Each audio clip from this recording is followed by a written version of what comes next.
Chapter 10. Abram's Love of Peace. Blessed are the peacemakers, for they shall be called children of God. Matthew 5:9. God blessed Abram and increased his herds and those of Lot in such a manner that the pasture in that country was not sufficient for them. On this account a strife arose between the herdsmen of Abram and those of Lot. And Abram said to Lot, "Let there be no quarrel, I beseech thee, between me and thee, and between my herdsmen and thy herdsmen, for we are brethren. Behold, the whole land is before thee. Depart from me, I pray thee.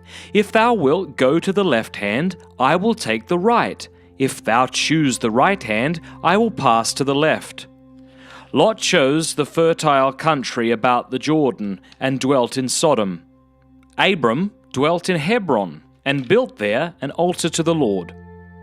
Sometime after this, strange kings, having come into the land, began to rob and plunder the cities of Sodom and Gomorrah, took Lot captive, and seized all his substance. As soon as Abram heard that Lot had been taken captive, he, with 318 well-armed men, his servants, pursued the kings, overtook them, rescued Lot from their hands, and brought him back with all his possessions. As Abram returned victorious, Melchizedek, king of Salem, and the king of Sodom went out to meet him. Melchizedek, being a high priest of the Most High, offered to the Lord a sacrifice of bread and wine, as a sacrifice of praise and thanksgiving for Abram and his servants.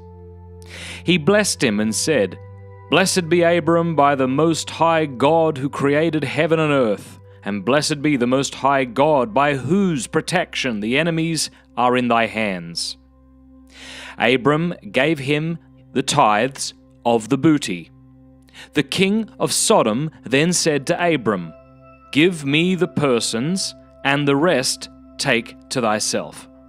But Abram would accept no reward. Melchizedek was a figure of the eternal high priest, Jesus Christ.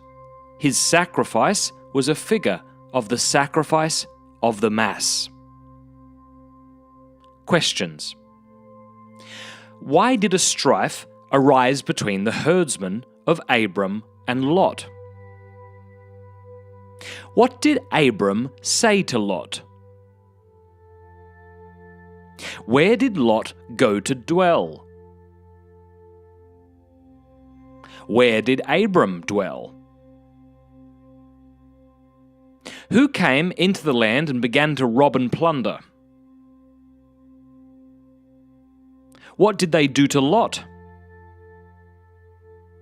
What did Abram do when he heard what had befallen Lot? Who met Abram when he returned victorious? Who was Melchizedek? What did he offer to the Lord? Of whom was Melchizedek a figure? Of what does his sacrifice remind you? My name is Matt Fradd, and you've just listened to a chapter from Bible History by Father Ignatius Schuster. Bible History contains 182 chapters, which through this podcast I plan on turning into 182 episodes so that you can familiarize yourself with sacred scripture. Please leave us a review on iTunes and visit patreon.com/mattfradd if you'd like to support me.